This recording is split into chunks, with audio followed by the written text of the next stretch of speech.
morning. Oh my gosh, it's day 5. Can you believe it? I don't know about you, but this has gone pretty quickly. I had a pretty good sleep last night, actually. I woke up feeling a bit better today.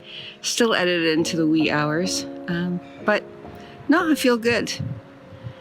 Not as chilled as my little seagull friend there sitting by himself on his perch. Isn't that funny? The water is up today, which is great. I can't help it.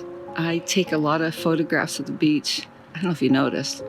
I'm going to include some extra beach footage on this video just because it's so gorgeous today.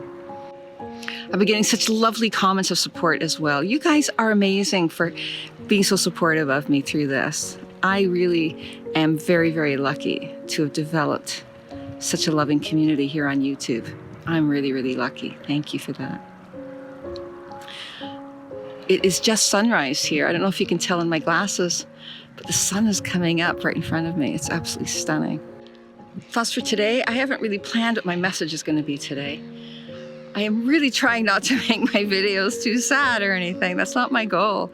My goal is to bring awareness to issues and maybe inspire you. It's not to make you feel depressed. But please be assured that if I do something a bit sad one day, I'm going to follow it up with a cheery one the next day, because we all need to stay positive and happy in order to go forward. I don't know about you, but I can't do anything if I'm sad. So I've got to get out of that. Well, my seagull buddy stayed there.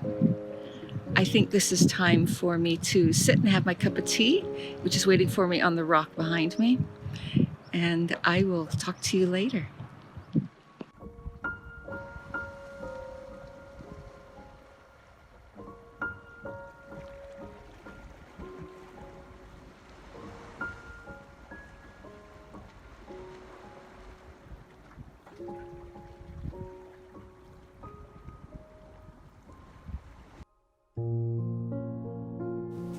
Calais is located in France, just across the English Channel, which is 21 miles of water between Britain and France. The place was called the Jungle, and it was home to over 10,000 refugees and migrants fleeing war zones and economic hardship.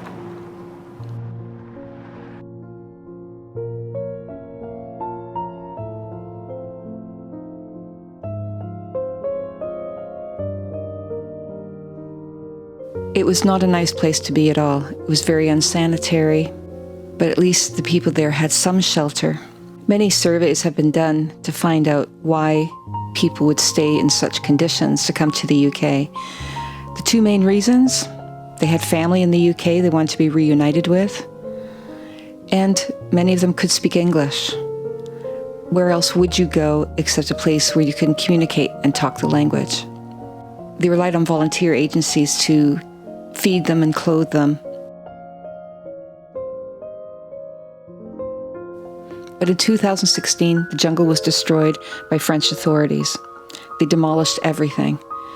They destroyed the tents, the sleeping bags. Thousands of the refugees were placed elsewhere throughout France, but some chose to stay behind to get to the UK. And though it was bad in the jungle, according to all the charities over there and the people, the conditions today are much, much worse than they ever were in the jungle. People sleep rough, and they are arrested if the police find them, and sometimes worse things happen. Their tents and sleeping bags and their phones are destroyed. The other problem too is that they try to cross the channel by boat, or even more dangerously in the undercarriage of a lorry. The UNHCR, the UN Refugee Agency, has been a long-standing critic of the way France and the UK have refused to provide safe haven and safe passage for these eligible refugees and asylum seekers. In 2019, there were 1,900 people that made that journey. In 2020, there have already been 5,000 refugees that have made that journey. Number 5,000 occurred on the 19th of August.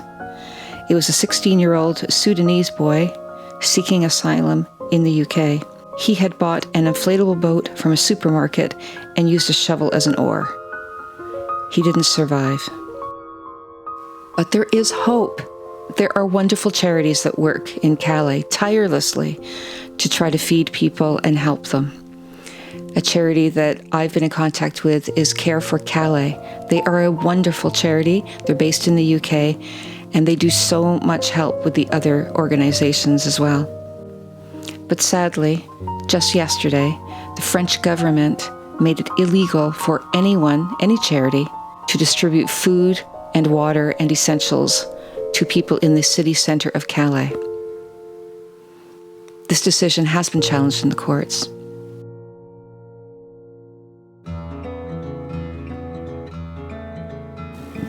Back from my walk. Forgot to tell you before I went out. I did another rice milk soaking. That's my last batch, I think. And that's all the spinach I have for 3 days. So I think there's going to be 3 wraps in that, isn't there? It's not very much left, but I am so grateful I have any at all. Well, time to get my little tray ready for today's work. So here's my little breakfast tray I get ready. I'm rationed to 1 jug of rice milk a day.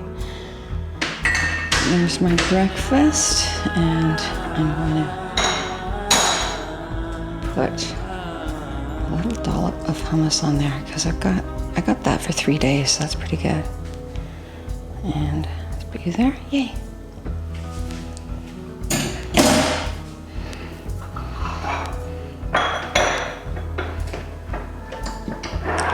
There we go.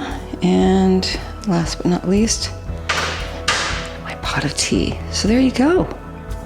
That's going to get me through till lunchtime. And here's a quick little thing I discovered. Add the garlic to the oil, and then you have some salad dressing. It actually made a real difference to the flavor of the food. Day 5 reflections. The end is in sight. I have to say, the incredible discovery of this week has been those burgers. Oh my God, they actually get better with age. They're really, really good. I've really only had one craving, which has pretty well existed throughout the week, and that is to have a great big glass of red wine. Oh my God, I don't know what that says about me. But yeah, that's definitely what I've been craving. But as my daughter said, just imagine how good it's going to taste when it's over. So she's right, it will be. I can say it's been a whole lot easier this week because of nice weather. As I've said earlier, I'm a person that is definitely someone who needs to get outside in order to de-stress, to find happiness, to find myself, and having nice weather this week, this has made it so much easier. It's just been wonderful. And this morning when I was on the beach, oh my God, that's 2 days in a row. Beautiful, beautiful beach. So I took some extra footage and I'm going to put it on today. Thank you again for everyone who has donated. Absolutely amazing. You are so kind and so generous. It is much, much appreciated. And for those of you that I owe masks to, don't you worry, I'll be back to it in just a couple of days as soon as all of this is over. Bye for now.